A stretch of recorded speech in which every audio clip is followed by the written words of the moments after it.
آپ تمام سامعین بھائی اور بہنوں کا اسلامی طریقے سے استقبال کرتا ہوں۔ السلام علیکم ورحمۃ اللہ وبرکاتہ۔ جیسے کہ میسج کے ذریعے سے آپ لوگ جانتے ہیں، آج کا ہمارا عنوان ہے رمضان کی اہمیت اور فضیلت، جس کو ہمارے شیخ جناب لال محمد سلفی حفظہ اللہ بیان کریں گے۔ بلا تاخیر میں شیخ کو مدعو کرتا ہوں وہ آئے اپنا عنوان رمضان کی اہمیت اور فضیلت پر دیں۔ السلام علیکم ورحمۃ اللہ وبرکاتہ۔ ان الحمد للہ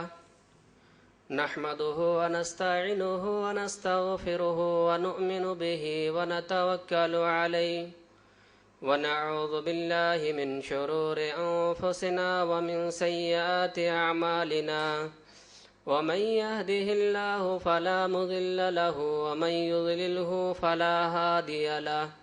وأشهد أن لا إله إلا الله وأشهد أن محمدا عبده ورسوله أما بعد فإن خير الحديث كتاب الله وإن خير الهدي هدي محمد صلى الله عليه وسلم وشر الأمور محدثاتها وكل محدثة بدعة وكل بدعة ضلالة وكل ضلالة في النار۔ أعوذ بالله من الشيطان الرجيم، بسم الله الرحمن الرحيم۔ يا أيها الذين آمنوا كتب عليكم الصيام كما كتب على الذين من قبلكم لعلكم تتقون۔ وقال النبي صلى الله عليه وسلم بني الإسلام على خمس: شهادة أن لا إله إلا الله وإقام الصلاة وإيتاء الزكاة وصوم رمضان وحج البيت، متفق علیہ۔ محترم سامعین کرام اور پردہ نشین ماں اور بہنوں، سب سے پہل ہم اس اللہ رب العالمین کی حمد و ثنا، اس اللہ رب العالمین کی بڑائی اور کبریائی بیان کرتے ہیں جو اللہ رب العالمین ہمارا خالق، ہمارا مالک اور ہمارا پالنہار ہے۔ اسی اللہ رب العالمین کی حمد و ثنا، بڑائی اور کبریائی، جس اللہ رب العالمین نے ہم انسان کو اشرف المخلوقات یعنی مخلوق میں سب سے بہترین مخلوق بنا کر اس کائنات کے اندر مبعوث فرمایا، اور ہماری رہبری کے لیے، صحیح راہ دکھانے کے لیے، صحیح اور غلط کے درمیان فرق کو واضح کرنے کے لیے کم و بیش 1,24,000 پیغمبر اس دنیا کے اندر تشریف لائے۔ درود و سلام نازل ہو ان انبیاؤں پر، ان پیغمبروں پر، خصوصاً ہمارے آخری نبی، آخری رسول جناب محمد مصطفیٰ کہیے صلی اللہ علیہ وسلم پر درود و سلام نازل ہو۔ اللہم صلی وسلم وبارک علیہ۔ محترم سامعین کرام، میں آپ کے سامنے سورہ بقرہ کی ایک مشہور آیت کریمہ کا تلاوت کیا ہوں، اور اللہ کے رسول صلی اللہ علیہ وسلم کی ایک مشہور فرمان، ایک مشہور حدیث کا ذکر کیا ہوں۔ ان کا تعلق ماہ رمضان سے ہے، اور آج جس موضوع کی میں وضاحت کرنا چاہتا ہوں وہ ہے ماہ رمضان کی اہمیت اور فضیلت۔ میرے اسلامی بھائیوں اور بہنوں، ہم سب سے پہلے ہم قابل مبارکباد دیتے ہیں ان لوگوں کو جو اس مہینے کو پائے اور اس مہینے کی عظمت اور اس مہینے کی احترام اور اس مہینے کی تقدس کو اپنے دلوں میں بیٹھائے، اور ان کا پاس و لحاظ کرتے ہوئے اس مہینے کو گزار رہے ہیں۔ وہ خوش نصیب ہے اور وہ قابل مبارکباد بھی ہیں۔ اس لیے کہ اللہ کے رسول صلی اللہ علیہ وسلم صحابہ کرام کو اس مہینے کی آنے کی بشارت اور خوشخبری سنایا کرتے اور کہتے تھے کہ اے میرے صحابیوں، اے میرے ساتھیوں، آپ لوگوں کے اوپر ایک ایسا مہینہ سایہ فگن ہونے والا ہے، ایک ایسا مہینہ آنے والا ہے جس میں جنت کے دروازے کھول دیے جاتے ہیں اور جہنم کے دروازے بند کر دیے جاتے ہیں، اور اس میں شیاطین جکڑ دیے جاتے ہیں، اور جو شخص اس میں اپنے گناہوں کو نہ بخشوا پائے، اپنی گناہوں کی مغفرت نہ کروا پائے، تو سب سے بڑا بد نصیب اور سب سے بڑا محروم ہے وہ انسان۔ اور ایک واقعہ جو حضرت طلحہ بن عبید اللہ رضی اللہ تعالیٰ عنہ بیان کرتے ہیں کہ وہ کہتے ہیں کہ اللہ کے رسول صلی اللہ علیہ وسلم کے پاس دو آدمی آئے اور دونوں آ کر بیک وقت اسلام بھی قبول کیے اور دو اسلام کے اندر داخل ہوئے۔ دونوں میں سے ایک کم عبادت گزار تھا اور ان میں سے ایک زیادہ اللہ کی عبادت کیا کرتا تھا۔ تو ان میں سے ایک شخص کی وفات، ایک شخص کی موت، ایک شخص کا انتقال اللہ کے راستے میں لڑتے لڑتے، اللہ کے راستے میں جہاد کرتے کرتے ہوتے ہیں، اور ایک شخص کی جو وفات ہے ان کے 1 سال کے بعد ہوتی ہے، 1 سال کے بعد ان کی موت ہوتی ہے۔ اس کے بعد اللہ کے رسول صلی اللہ علیہ وسلم سے حضرت عبید اللہ بیان کرتے ہیں اور آ کر کہتے ہیں اللہ کے رسول میں نے ایک خواب دیکھا کہ جو شخص بیک وقت اسلام قبول کیے، ایک ہی ساتھ آ کر اسلام میں داخل ہوئے، اور ان میں سے ایک شخص اسلام کے راستے میں، اللہ کے راستے میں لڑتے لڑتے مر گئے اور شہید ہو گئے، لیکن میں نے خواب میں دیکھا کہ جو شخص لڑتے لڑتے شہید ہوئے وہ شخص بعد میں جنت میں گئے، اور جو شخص 1 سال بعد جن کی وفات ہوئی وہ پہلے جنت گئے اور وہ پہلے جنت میں داخل ہوئے۔ اس کا ماجرا کیا ہے اور اس کی حقیقت کیا ہے؟ اللہ کے رسول صلی اللہ علیہ وسلم نے فرمایا کہ آپ کو معلوم نہیں کہ ان کے 1 سال کے بعد، وہ شخص جو وفات ہوئی ان کے بعد انہوں نے 1 سال تک روزہ، 1 سال تک روزہ اور 1 سال تک نماز اور اللہ کی عبادت کیے، اور ان کی عبادت کرنے کی وجہ سے اللہ رب العالمین نے ان کو پہلے جنت میں داخل کیا اور ان کو بعد میں جنت میں داخل ہوئے۔ تو یہ ہے رمضان المبارک کے مہینے کا پانے کا مقام اور رمضان المبارک کی اہمیت اور ان کی فضیلت۔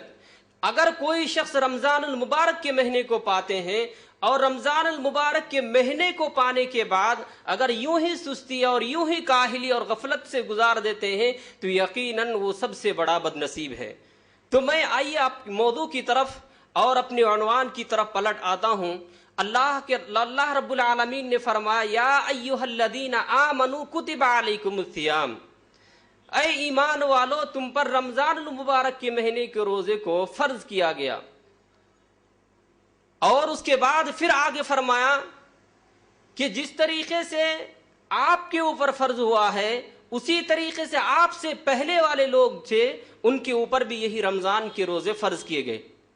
فرض کرنے کا مقصد بھی بتایا کہ لعلکم تتقون، تاکہ ہمارے دلوں کے اندر، تاکہ تمہارے دلوں کے اندر اللہ کا تقوی اور اللہ کا ڈر اور اللہ کا خشیت پیدا ہو۔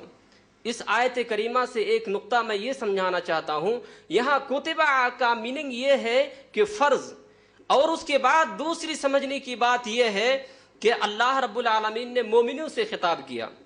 کسی کافروں سے یا کسی دیگر قوم سے یا کسی دیگر لوگوں سے مخاطب ہو کر کے نہیں فرمایا، بلکہ مومنوں سے مخاطب کر کے فرمایا کہ اے مومنو تم پر رمضان کے روزے فرض کیے گئے، یعنی مومنین ہی کے اوپر رمضان فرض ہے، مسلمانوں ہی کے اوپر رمضان کے روزے فرض ہے، اس کے علاوہ ہندو، اس کے علاوہ دیگر جو اقوام ہے یا جو دیگر قومیں ہیں ان کے اوپر یہ مہینے کے روزے فرض نہیں ہے۔ تو مسلمان کا ہونا شرط ہے، اگر کوئی مسلمان ہے، اگر کوئی مومن ہے تو ان کے اوپر فرض ہے۔ دیگر قوم، دیگر مذاہب کے لوگ جو ہندو ہیں یا اللہ کے اوپر یقین، اللہ کے اوپر بھروسہ یا اللہ کے اوپر جو وشواس نہیں رکھتے ان کے اوپر اس رمضان کے روزے فرض نہیں ہے. شرط یہ ہے کہ وہ ایمان لے کر کے آئے, شرط یہ ہے کہ اللہ کے اوپر یقین رکھے. اسی لیے ایک دیہاتی اللہ کے رسول صلی اللہ علیہ وسلم کے پاس آئے اور آ کر کے فرمایا, اللہ کے رسول مجھے ایسا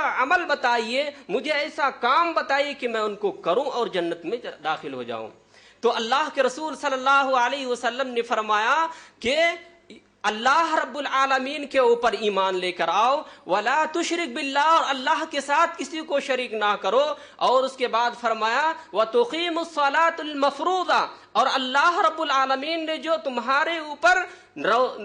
اوپر نماز فرض کیے ہیں اس نماز کو وقت مقررہ پر ادا کرنا. وتؤتی الزکوٰۃ, اور زکوٰۃ ادا کرنا. وتصوم رمضان, اور رمضان کے مہینوں کو روزہ رکھنا. اس کے بعد وہ دیہاتی جب یہ باتیں سنی اور یہ باتیں سماعت فرمائیں تو انہوں نے کہا کہ نہ میں اس سے زیادہ کروں گا اور نہ میں اس سے کم کروں گا. اللہ کے رسول صلی اللہ علیہ وسلم ان کی بات سن کر کے فرمایا کہ اگر کوئی جنتوں میں سے کوئی سی جنتی کو دیکھنا چاہے, جنتی میں سے کسی جنتی کو دیکھنا چاہے تو اس شخص کو دیکھ لے کہ اس لیے کہ یہ جنتی ہے. تو اللہ رب العالمین نے اور اسی طریقے سے رسول اللہ صلی اللہ علیہ وسلم نے سب سے پہلی جو شرط رکھا ہے وہ اللہ کے اوپر ایمان, اللہ کے اوپر یقین, اللہ کے اوپر اعتماد ہونی چاہیے. اگر وہ مومن ہیں اور اللہ کے اوپر ایمان اور یقین رکھتے ہیں تبھی ان کے یہ روزے کام آئیں گے اور تبھی یہ روزے ان کے اوپر فرض ہوں گے. اسی لیے حدیث میں بھی جو شرط بتائی ہے سب سے پہلے بتائی کیا, بنی الاسلام علی خمس, بنی الاسلام علی خمس. اسلام کی جو بنیاد ہے, اسلام کی جو پلرز ہے وہ 5 پلرز ہیں, یعنی 5 بنیادی ستون ہے. اور اس کے بعد فرمایا کہ لا الہ الا اللہ محمد الرسول اللہ, اس بات کی گواہی دینا کہ اللہ کے سوا کوئی معبود نہیں اور محمد جو ہے اللہ کے رسول اور ان کے بندے ہیں. اور اس کے بعد فرمایا اقام الصلاۃ, نماز قائم کرنا. وتؤتی الزکاۃ, اور زکوٰۃ دینا. وتصوم رمضان, اور رمضان کے روزے رکھنا. وحج البیت, اور اللہ رب العالمین نے جن کو طاقت اور قوت اور استطاعت دی ہے وہ ماہ اس میں ذی الحجہ میں وہ خانہ کعبہ کا حج اور خانہ کعبہ کا ہی زیارت کیا کریں. تو یہ بخاری اور مسلم کی حدیث ہے. اس سے ہمیں پک آؤٹ یہ کرنا ہے اور اس سے ہمیں یہ اخذ کرنا ہے, پہلی شرط کیا ہے, ایمان کا ہونا, اللہ کے اوپر یقین, اللہ کے اوپر بھروسے کا ہونا. اور اس کے بعد دوسری شرط کیا ہے کہ اگر کوئی ایمان ہے, مومن والے ہیں, مسلمان ہیں تو ان کے اوپر رمضان کے روزے فرض ہیں. اس کے بعد پھر اسی آیت کریمہ میں کیا فرمایا کہ روزے کا مقصد اور روزے کس لیے رکھا گیا, کس لیے روزے کو فرض کیا گیا, لعلکم تتقون, تاکہ انسان کے دلوں کے اندر اللہ رب العالمین کا خوف, اللہ رب العالمین کا ڈر, اللہ رب العالمین کا تقوی انسان کے اندر پیدا ہو جائے. تقوی کس کو کہتے ہیں, اللہ کا ڈر کس کو کہتے ہیں, اس کو سمجھنے کے لیے ہم روزے ہی کی مثال آپ کو میں دیتا ہوں.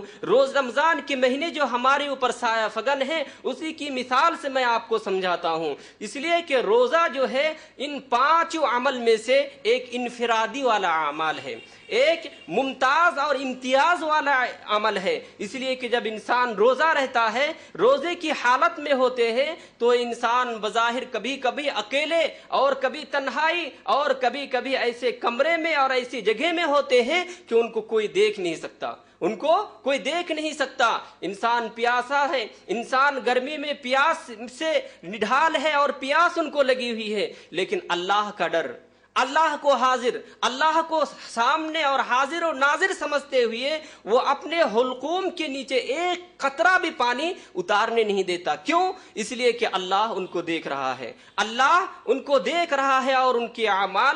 کے اعمال کا مواخذہ بھی اور ان کے اعمال لکھ بھی رہے ہیں. لیکن اللہ کے رسول صلی اللہ علیہ وسلم نے فرمایا کہ روزہ ایک ایسی عمل ہے, روزہ ایک ایسی عبادت ہے, روزہ ایک ایسی چیز ہے کہ اللہ رب العالمین ہی ان کا صلہ, اللہ رب العالمین ہی ان کا بدلہ, اللہ رب العالمین ہی ان کا جزا دے گا. کیوں؟ اس لیے کہ روزہ جو ہے انسان اللہ ہی کے لیے رکھتا ہے اور اللہ ہی ان کو بدلا دے گا. اسی لیے حدیث قدسی میں, حدیث قدسی یعنی وہ حدیث جو اللہ کے رسول صلی اللہ علیہ وسلم اللہ رب العالمین سے بیان کرے, اللہ رب العالمین سے روایت کرے تو اللہ کے رسول صلی اللہ علیہ وسلم نے فرمایا کہ اللہ تبارک و تعالی نے فرمایا الصوم لی وانا اجزی بہ، متفق علیہ، یعنی روزہ بندہ میرے لیے رکھتا ہے اور میں ہی ان کا بدلہ اور میں ہی ان کا صلہ اور جزا دوں گا۔ اس لیے کہ انسان کبھی اکیلے، انسان کبھی تنہا، اور انسان کبھی اس جگہ میں رہتے ہیں کہ اگر وہ کھا پی لے اور اگر وہ اپنے پیٹ کو بھر لے، اسی طریقے سے اور چیزیں اگر وہ کر لے تو ان کو کوئی دیکھنے والا نہیں، ان کو کوئی دیکھنے والا نہیں، لیکن وہ اللہ کو حاضر، اللہ کو ناظر، اللہ کا ڈر اور اللہ رب العالمین کے اوپر یقین اور بھروسہ رکھتے ہوئے ان چیزوں سے وہ پرہیز کرتے ہیں اور ان چیزوں سے اپنے آپ کو بچائے رکھتے ہیں۔ اور روزہ ہے ہی اسی کا نام کہ انسان صبح صادق سے لے کر غروب آفتاب تک ایسی چیزوں سے باز رہے، ایسی چیزوں سے رکا رہے جس سے اللہ رب العالمین نے ان کو منع کیا ہے، جس سے اللہ رب العالمین نے ان کو روکا ہے۔ تو ان چیزوں کا نام کیا ہے؟ روزہ ہے، اور روزہ اللہ کے لیے ہے تو اللہ رب العالمین ہی ان کا صلہ، اللہ رب العالمین ہی اس کا بدلہ اور ان کا جزا دے گا۔ اسی لیے اللہ کے رسول صلی اللہ علیہ وسلم نے فرمایا کہ ہر اعمال کا بدلہ جو ہوتا ہے وہ 10 سے لے کر کے 700 تک ہوتا ہے، لیکن روزہ ایک ایسی عمل ہے کہ اللہ رب العالمین اس سے بڑھ کر اور اس سے اضافہ کرتے ہوئے اللہ رب العالمین ان کو عطا کرے گا۔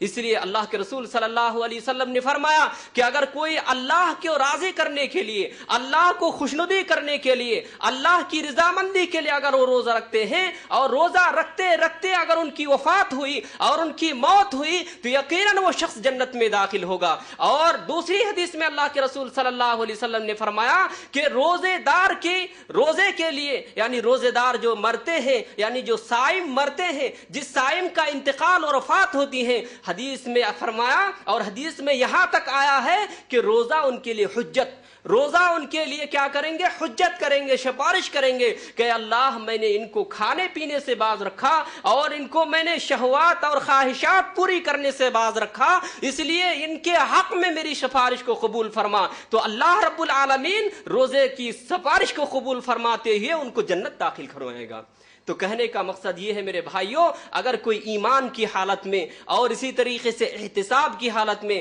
اگر کوئی روزے رکھتے ہیں تو یقیناً اللہ رب العالمین ان کو جنت میں داخل کرے گا۔ اسی لیے اللہ کے رسول صلی اللہ علیہ وسلم نے فرمایا من قام رمضان ایمانا و احتسابا غفر له ما تقدم من ذنبه، یعنی جس نے ایمان کی حالت میں، احتساب کی حالت میں روزہ رکھا، یقیناً اس کے پچھلے گناہ، یقیناً اس کے بعد کے گناہ اللہ رب العالمین معاف کرے گا۔ یہاں دو نقطہ سمجھنے کی ضرورت ہے، ایک ہے ایمان اور دوسرا ہے احتساب۔ ایمان کس کو کہتے ہیں؟ ایمان کی اپوزٹ اللہ رب العالمین کے اوپر یقین نہ رکھنا، اللہ کے ساتھ شرک کرنا، اللہ رب العالمین کی وحدانیت میں، اللہ کی ربوبیت میں، اللہ کی الوہیت میں کسی اور کو پارٹنرشپ، کسی اور کو شریک بنانا، اس کو کیا کہتے ہیں؟ ایمان کی ضد اور ایمان کا الٹا اور برعکس۔ اسی لیے اگر کوئی شخص روزہ رکھتے ہیں، اگر کوئی شخص روزہ رکھتے ہوئے اگر وہ کھانے پینے سے باز رہتے ہوئے اللہ کے ساتھ شرک کرتا ہے، اللہ کے ساتھ کسی اور کو ساجی،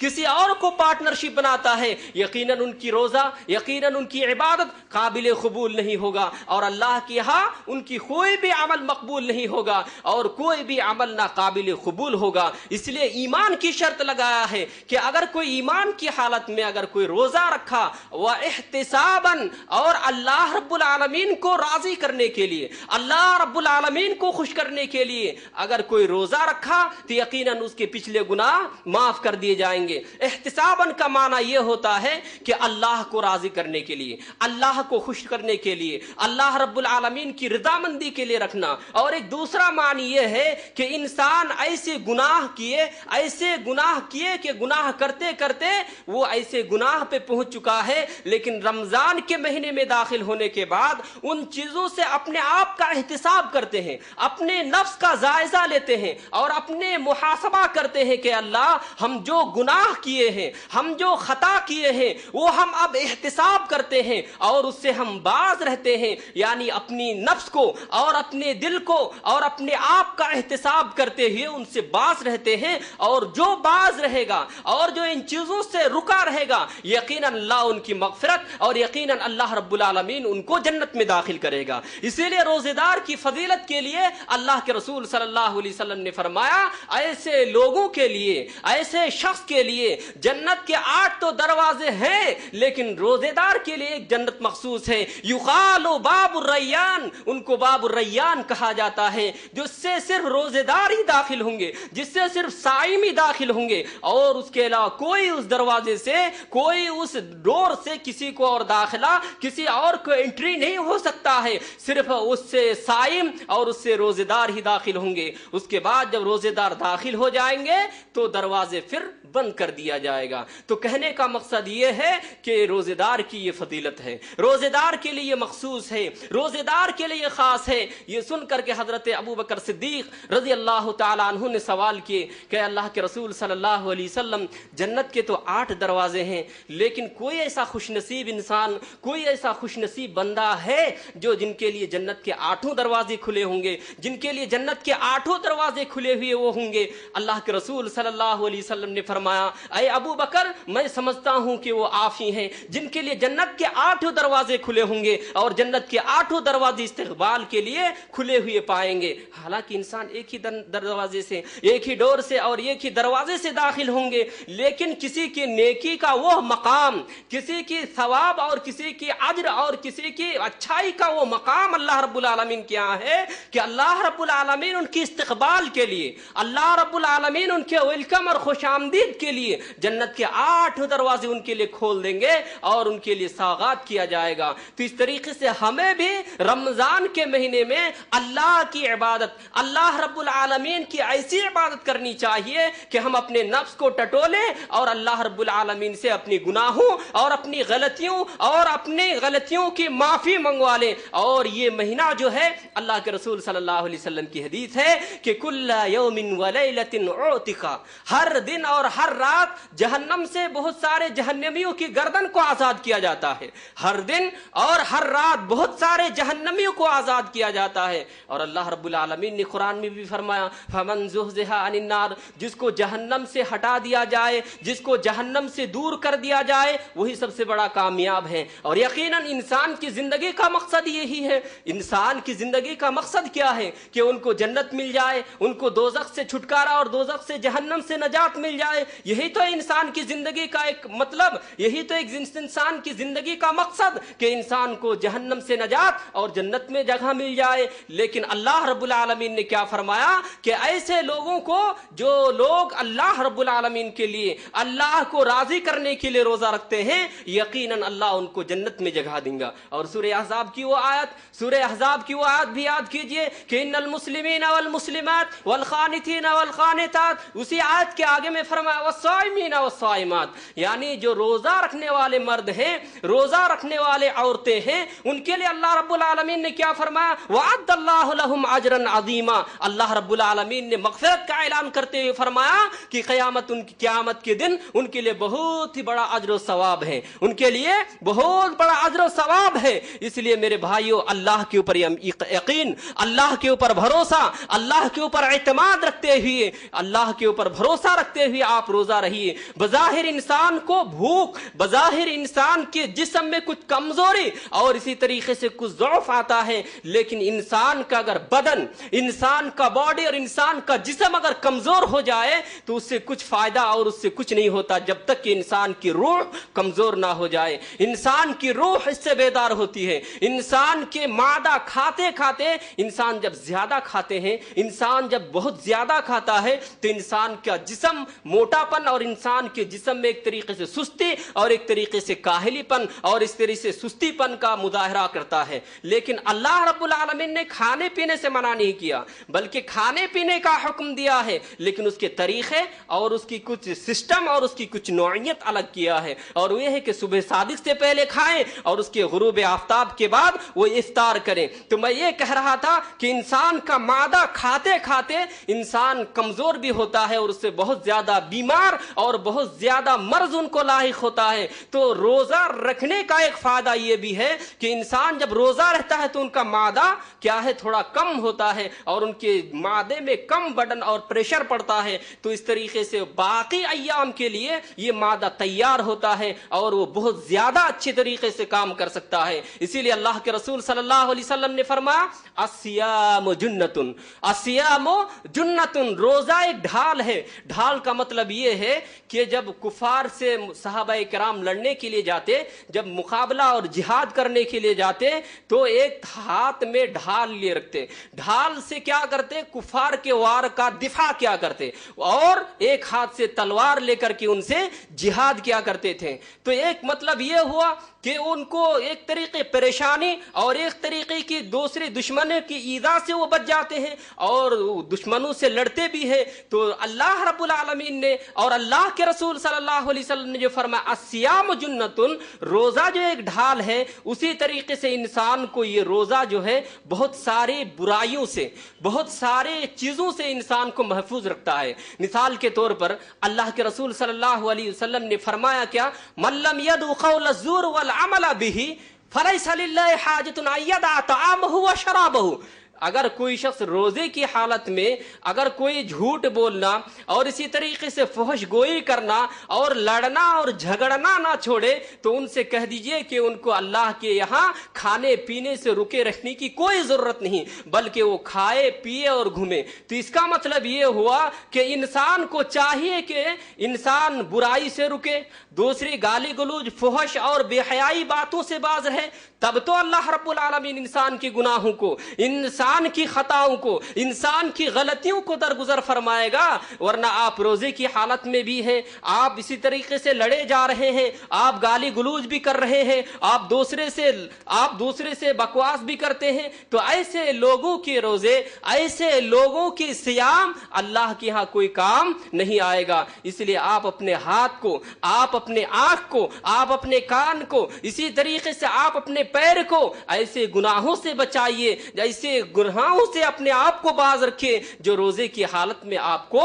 روکا ہے اور روزے کی حالت میں آپ کو باز رکھا ہے. تو میں یہ کہہ رہا تھا کہ اللہ کے رسول صلی اللہ علیہ وسلم نے فرمایا کہ الصیام جنتن، روزہ جو ہے ایک ڈھال ہے اور روزہ جو ہے ایک طریقے کی ڈھال ہے. اور اس کے بعد پھر آگے فرمایا کہ روزے دار کے لیے دو خوشی ہے. اس حدیث میں آگے فرمایا روزے دار کے لیے دو خوشی ہے. ایک خوشی تو وہ ہے کہ جب وہ روزہ افطار کرتے ہیں، جب انسان روزہ افطار کرتے ہیں تو ان کو بہت خوشی ہوتی ہے. اور اسی طریقے سے جب وہ اللہ رب العالمین سے ملاقات کریں گے، اللہ رب العالمین کا دیدار کریں گے تو اس وقت ان کو بہت خوشی ہوگی. اور یہ روزے دار کے لیے ایک خوشخبری ہے، روزے دار کے لیے ایک بشارت ہے. اور اسی طریقے سے اسی حدیث میں یہ بھی فرمایا کہ روزے دار کے منہ کی جو بو ہوتی ہے اللہ رب العالمین کی یہاں مشک عنبر سے یعنی کشتری سے زیادہ اللہ رب العالمین کو بو پسند ہے. حالانکہ انسان کے باس ٹھہرے، انسان کے پاس اگر کھڑے ہوں تو وہ بو پسند نہیں کریں گے، لیکن اللہ رب العالمین کے نزدیک وہ بو اور وہ خوشبو مشک عنبر سے بھی زیادہ ہے، کشتری سے بھی زیادہ ہے. تو میرے اسلامی بھائیوں، یہ رمضان المبارک کے ایام ہیں، یہ رمضان المبارک کے مہینے ہیں. اس مہینے کو پانا آپ کی بڑی خوش نصیبی ہے. کتنے دوست، کتنے احباب، کتنے اہل و عیال اس دنیا سے چلے گئے، ان کو یہ نصیب نہیں ہوا. تو آپ کو جو یہ موصول ہوا، آپ کو جو رمضان المبارک کا مہینہ ملا، اس میں آپ ان کی قدر کیجئے، آپ اس کی نعمت کو اور آپ ان کی رحمت کو بٹورنے اور اپنے دامن میں ان کو سجانے اور بھرنے کی کوشش کیا کیجئے. لیکن اگر آپ نعمت کی قدر نہیں کریں گے، اللہ رب العالمین نے جو چیزیں آپ کو عطا کی ان کی اگر آپ قدر نہیں کریں گے تو نعمت کی قدر نہیں ہوگا بلکہ آپ ہی کی بے قدری ہوگی. مثال کے طور پر یہ مائک ہے، اس مائک کی اگر قدر ہم نہ کریں تو ہماری بے قدری ہے، نہ کہ اس مائک کی. اس لیے کہ یہ تو کام کرتا رہے گا اور اس سے تو کام ہوتا رہے گا. تو میرے بھائیوں، کہنے کا مقصد یہ ہے کہ یہ رمضان المبارک کے مہینے ہیں. اس رمضان المبارک کے مہینے میں ہمیں قرآن کریم کی زیادہ سے زیادہ تلاوت کرنی چاہیے، زیادہ سے زیادہ ان کو پڑھنا چاہیے، زیادہ سے زیادہ اس کے معنی کے اوپر، ان کی تفسیر کے اوپر غور کرنی چاہیے. اللہ رب العالمین نے قرآن کریم کے اندر ارشاد فرمایا شہر رمضان الذی انزل فیہ القرآن، ہم نے رمضان رمضان کے مہینے میں قرآن کو نازل کیا. اور یہ قرآن بہت بڑی چیز ہے. اس قرآن کو اگر کوئی سینے سے لگاتے ہیں, اس قرآن کے حرف حرف کو اپنے سینے سے بساتے ہیں, یقیناً ان کے لیے دنیا میں بھی خوشخبری, دنیا میں بھی نجات اور آخرت میں بھی نجات ہوگا. جیسا کہ میں نے ابھی عرض کیا کہ جس طریقے سے روزے دار کے لیے سفارش کریں گے, روزے دار کے لیے سفارش کریں گا, اسی طریقے سے یہ قرآن جو ہے قیامت کے دن پڑھنے والے قاری کے لیے بھی سفارش کرے گا,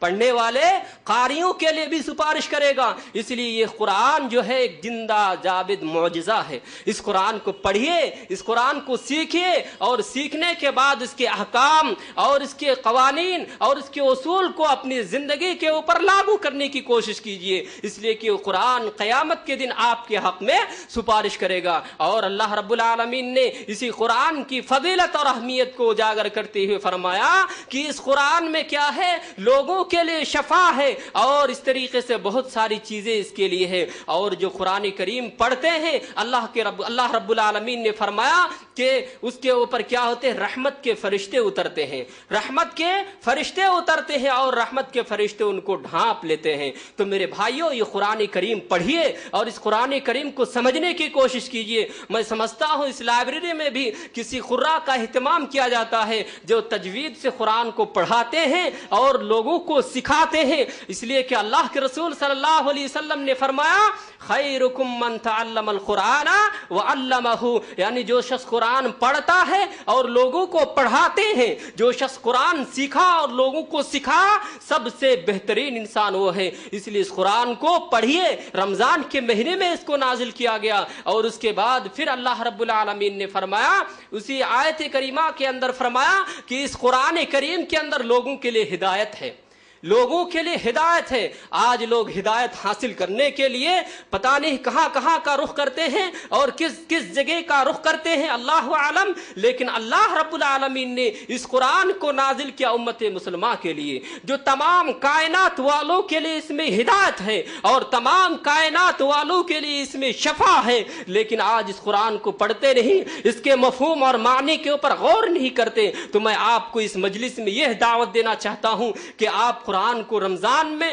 زیادہ سے زیادہ پڑھنے اور زیادہ سے زیادہ تلاوت کرنے اور زیادہ سے زیادہ سمجھنے کی کوشش کیجیے. اسی لیے تو اللہ کے رسول صلی اللہ علیہ وسلم نے فرمایا, من قام ایمانا واحتسابا غفر له ما تقدم من ذنبه, جو ایمان کی حالت میں قیام کیا, قیام یعنی تراویح کی نماز, قیام جو تراویح کی نماز کے لیے قیام کیا, اللہ رب العالمین اس کے پچھلے گناہ کو معاف کیا. کیوں؟ اس لیے کہ قرآن کریم کی تلاوت کی جاتی ہے, قرآن کریم کو پڑھا جاتا ہے, اور قرآن کریم کو اس میں خوشکن آواز سے پڑھایا جاتا ہے. اس لیے قراء جب سنتے ہیں اور قراء جب اس کے پیچھے سماعت فرماتے ہیں تو ان کے ایمان میں زیادتی ہوتی ہے, ان کے ایمان زیادہ ہوتے ہیں. اللہ رب العالمین نے فرمایا, وَإِذَا تُلِيَتْ عَلَيْهِمْ آيَاتُهُ زَادَتْهُمْ ایمانا, اہل ایمان کے سامنے جب قرآن کریم کی آیت پڑھتے ہیں اور قرآن کریم کی آیت پڑھا جاتا ہے تو ایمان میں ان کی زیادتی ہوتی ہے. اس لیے قرآن پڑھیں گے, اس قرآن کی تلاوت کریں گے, یقیناً اللہ رب العالمین آپ کو صحیح راستے کی طرف گامزن کرے گا اور سیدھے راستے کی طرف آپ چل پائیں گے, اور دوسرے غیر کتاب کو اپنے ہاتھ میں لگائیں گے اور ان کو سمجھیں گے اور پڑھیں گے, یقیناً آپ کو ہدایت نہیں ملے گی. تو کہنے کا مقصد یہ ہے, یہ ہدی للمتقین, متقیوں کے لیے ہدایت بنا کر کے بھیجا ہے. اور اللہ رب العالمین نے اس قرآن کو لیلۃ القدر میں بھی نازل کیا ہے. اس مہینے میں لیلۃ القدر بھی ہے, لیلۃ القدر کا بھی آپ اہتمام کیجئے. لیلۃ القدر آنے والا ہے, اس میں بھی آپ جاگنے, اس میں بھی آپ قرآن کو پڑھنے, اس میں بھی آپ شب بیداری کرنے کا اور اس طریقے سے اپنے آپ کو عادت بنانے کی کوشش کیا کیجئے. تو میں یہ کہہ رہا تھا کہ اس مہینے میں زیادہ سے زیادہ قرآن کی تلاوت کیجیے. اس کے بعد دوسری چیز جو اس مہینے میں کرنے کا ہے وہ دعا اور استغفار ہے, دعا اور استغفار ہے. اللہ رب العالمین نے سورہ بقرہ ہی کے اندر فرمایا, وَإِذَا سَأَلَكَ عِبَادِي عَنِّي فَإِنِّي قَرِيبٌ, لوگ جب آپ سے پوچھتے ہیں, لوگ آپ سے سوال کرتے ہیں کہ اللہ کہاں ہے, اللہ کدھر ہے, تو اللہ کے رسول ان لوگوں کو کہہ دیجئے, ان لوگوں کو بتائیے کہ انی قریب, میں ان کے قریب ہوں, میں ان کے بہت زیادہ قریب ہوں، اتنا قریب ہوں وَنَحْنُ أَقْرَبُ إِلَيْهِ مِنْ حَبْلِ الْوَرِيدِ کہ انسان کے گلے کے پاس اور گلے کے نزدیک سے بھی زیادہ ہے۔ تو کہنے کا مطلب یہ ہے میرے بھائیوں، اللہ ہماری ہر چیز کو سنتا، اللہ ہر چیز کو دیکھتا، اللہ ہر چیز کا مشاہدہ کرتا، ہر چیز کو نوٹ کرتا ہے، ہر چیز کو لکھتا ہے۔ اس لیے میرے بھائیوں اللہ سے دعا کیجئے، اللہ رب العالمین آپ کی دعاؤں کو سننے والا ہے، آپ کی دعاؤں کو قبول کرنے والا ہے، اور آپ کی دعاؤں کو قبول کرتے ہوئے آپ کی جائز تمناؤں کو پوری کرنے والا ہے۔ اگر آپ ادھر ادھر اور جا کر کسی کا وسیلہ لے کر دعا کریں گے، اللہ رب العالمین ان کو قبول نہیں کرنے والا ہے۔ تو کہنے کا مقصد یہ ہے میرے بھائیوں کہ اللہ رب العالمین سے دعا کیجیے، اور دوسرا اور ایک عمل اللہ رب العالمین سے استغفار کیجیے، اللہ رب العالمین سے یہ مغفرت کا عشرہ، یہ مغفرت کا جو عرشہ ہمارے اوپر سایہ فگن ہے، آپ اس میں کثرت سے اللہ رب العالمین سے توبہ اور استغفار کیجیے۔ آپ اپنی زندگی میں جو گناہ کیے ہیں آپ ان سے خالص توبہ کیجیے، توبۃ نصوحا، یعنی سچے اور خالص دل سے اگر آپ توبہ کریں گے یقیناً اللہ رب العالمین توبہ کو قبول کرنے والا ہے۔ اور اللہ کے رسول صلی اللہ علیہ وسلم دنوں رات میں 100 مرتبہ سے زیادہ اللہ سے استغفار کیا کرتے تھے۔ اللہ رب العالمین کے رسول جو اللہ کا رسول ہو کر 100 مرتبہ سے زیادہ دنوں رات میں استغفار کرے، ہم اللہ کے بندے ہو کر اور ان کے غلام ہو کر ہم کیوں نہ اللہ سے استغفار کریں؟ اللہ رب العالمین سے توبہ اور استغفار کریں گے، یقیناً اللہ رب العالمین آپ کی توبہ اور آپ کی گناہوں، آپ کی لغزشوں کو معاف کرنے والا ہے، کیونکہ اللہ کے رسول صلی اللہ علیہ وسلم نے فرمایا کلو بنی آدم خطاؤن، ہر بنی آدم جو ہے خطا یعنی خطا کرنے والا ہے، یعنی گناہ کرنے والا ہے، وخیر خطائین التوابون، اور سب سے بہترین وہ ہے جو اللہ رب العالمین سے توبہ اور استغفار کیا کرتے ہیں۔ تو یہ جو ایام گزر رہے ہیں، یہ جو دن ہمارے اوپر سایہ فگن ہے، اس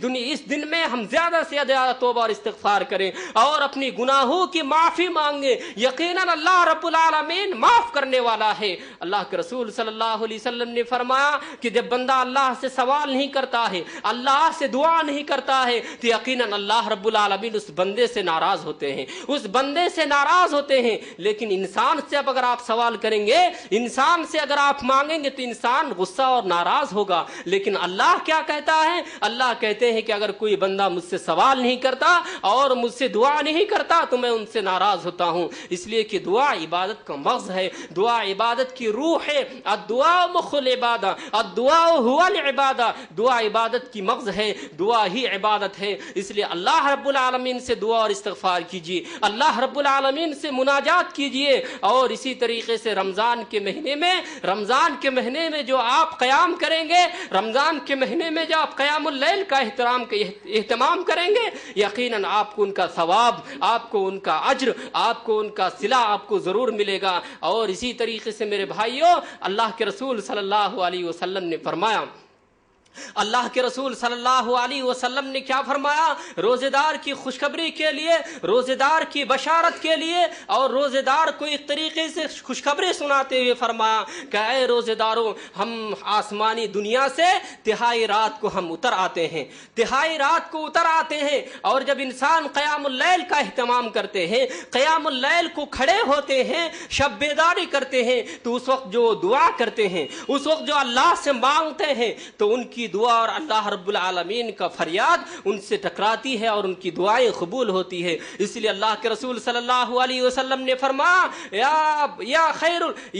یا باغی الخیر، اے خیر کے لوٹنے والوں، اے خیر کے حاصل کرنے والوں، آگے بڑھو، اس لیے کہ خیر کا مہینہ ہے، بھلائی کا مہینہ ہے، زیادہ سے زیادہ بھلائی کو اپنے دامن میں سموٹو اور اپنے دامن میں بٹورو، اور وہی برائی کرنے والوں برائی سے باز رہو، اس لیے کہ شیطان کو جکڑ دیا گیا ہے، شیطان کو قید کر دیا گیا ہے۔ اس لیے میرے اسلامی بھائیوں اس مہینے میں زیادہ سے زیادہ اللہ رب العالمین کی عبادت کیجیے، اللہ سے توبہ کیجیے، اللہ سے استغفار کیجیے۔ میں پہلے دعا کرتا ہوں کہ الہ العالمین کہنے والے کو اور سننے والے کو زیادہ سے زیادہ اللہ رب العالمین کی عبادت کرنے اور اللہ رب العالمین سے توبہ اور استغفار کرنے کی توفیق عطا فرما، آمین۔ لیکن کتنے ایسے بھائی ہیں میرے بھائیوں، میں ان کو دیکھتا ہوں جب جب میں ان کو دیکھتا ہوں تو مجھے افسوس بھی ہوتا ہے کہ وہ کھاتے پیتے ہوئے نظر آتے ہیں، رمضان کے مہینے میں کھاتے پیتے ہوئے نظر آتے ہیں، اور اس طریقے سے رمضان کی جو رحمت اور برکت اور مغفرت والا جو مہینہ ہے وہ اس سے محروم رہتا ہے اور وہ اس سے باز رہتا ہے۔ ایسے انسان اور ایسا شخص اللہ کے نزدیک مبغوض ہے، اور اللہ کے رسول صلی اللہ علیہ وسلم نے ایسے لوگوں کے لیے، ایسے شخص کے لیے بد دعا فرمائی ہے، لعنت کی بد دعا فرمائی ہے۔ ایک مرتبہ اللہ کے رسول صلی اللہ علیہ وسلم صحابہ کرام کو جمع کیے، صحابہ کرام کو جمع کیا، اور جمع کرنے کے بعد ممبر رسول پہ آپ تشریف رکھیں۔ جب پہلے سیڑھی پہ اور پہلے ممبر پہ قدم رکھا تو آپ نے آمین فرمایا، جب دوسری سیڑھی پہ قدم رکھا تو آپ نے آمین فرمایا، جب تیسری پہ قدم رکھا تو آپ نے آمین فرمایا۔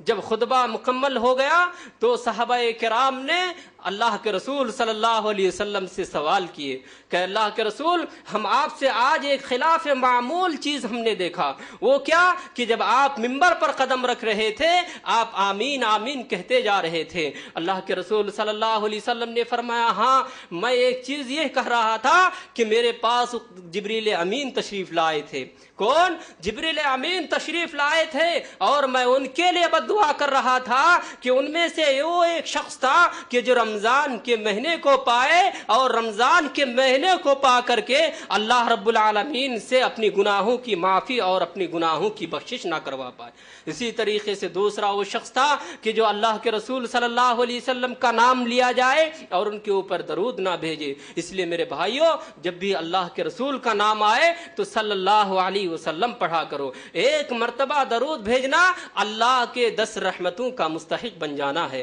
تو اس طریقے سے جب نام آئے تو ادب و احترام کے ساتھ ان کا نام لیجئے، ادب و احترام کے ساتھ ان کا نام لیتے ہوئے ان کے اوپر درود بھیجئے۔ درود بھیجنے کا مطلب صلی اللہ علیہ وسلم پڑھیے۔ اور اس کے بعد تیسرا وہ شخص ہے کہ جو اپنے ماں باپ کو پائے اور ماں باپ کی خدمت نہ کرے، ماں باپ کی دیکھ بھال نہ کیا کرے، ان کے ساتھ حسن سلوک نہ کیا کرے، ان کے لیے میں بد دعا کر رہا تھا اور میں ان کے اوپر آمین آمین کہتا جا رہا تھا۔ تو میرے اسلامی بھائیوں، یہ روزہ چھوڑنے والوں کے لیے وعید ہے۔ ایک انسان توانا ہے، ایک انسان صحت مند ہے، ایک انسان مضبوط ہے، تندرست ہے، اس کے باوجود اگر وہ روزہ چھوڑ دے، اس کے باوجود اگر وہ رمضان کے روزے کو ترک کرے تو یقیناً وہ سب سے زیادہ مبغوض اور سب سے زیادہ ناپسندیدہ شخص ہے۔ اسی لیے حضرت عمر رضی اللہ تعالی عنہ ایک شخص کو دیکھ کر فرمایا، وَيْلَكَ صِبْيَانُنَا وَصِيَامُنَا، اے کم بخت تیرا ستیہ ناس ہو،